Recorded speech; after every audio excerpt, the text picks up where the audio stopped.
रायगड, महाराष्ट्रासह देश विदेशातील ताज्या बातम्या पाहण्यासाठी मॅक्स इंडिया लाईव्ह चॅनलला सबस्क्राईब करा आणि बेल आयकॉन दाबायला विसरू नका.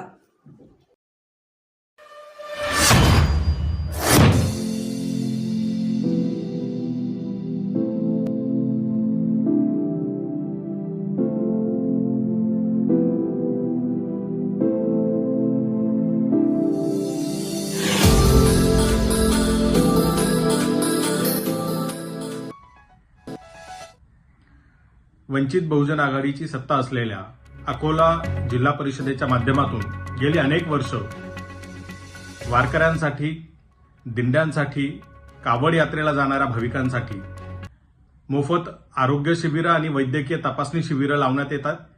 ही योजना गेली अनेक वर्ष अकोल्यामध्ये राबवण्यात येत आहे. याच योजनेचं विस्तारित स्वरूप आता महाराष्ट्र शासनाने उचललेलं आहे आणि अर्थमंत्री अजित पवार यांनी त्याची घोषणा केलेली आहे. वारकऱ्यांसाठी मोफत आरोग्य तपासणी शिबिरं ते आता करणार आहेत. आम्ही अकोल्याच्या जिल्हा परिषदेची योजना त्यांनी राज्यभर लागू केली त्याबद्दल शासनाचं अभिनंदन करतो. मात्र एका गोष्टीचा खेद वाटतो की हे करत असताना शासनाने जर अकोला जिल्हा परिषदेची ही योजना असल्याचं जर का सांगितलं असतं, त्याचं क्रेडिट अकोला जिल्हा परिषदेला दिलं असतं तर आम्हाला आनंद झाला असता. अनेक योजना या अकोला जिल्हा परिषदेनं सुरू केल्या आणि नंतर शासनाने त्या उचललेल्या आहे. एक महत्वाची योजना जिची मी आठवण करून देऊ इच्छितो ती म्हणजे बांधावर खत. ही योजना सगळ्यात आधी अकोला जिल्हा परिषदेने राबवली आणि नंतर ती महाराष्ट्र शासनाने उचललेली आहे.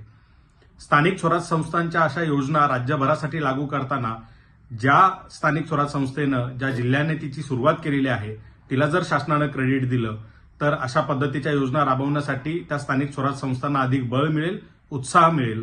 याचा विचार शासनाने करावा. इतकंच. धन्यवाद.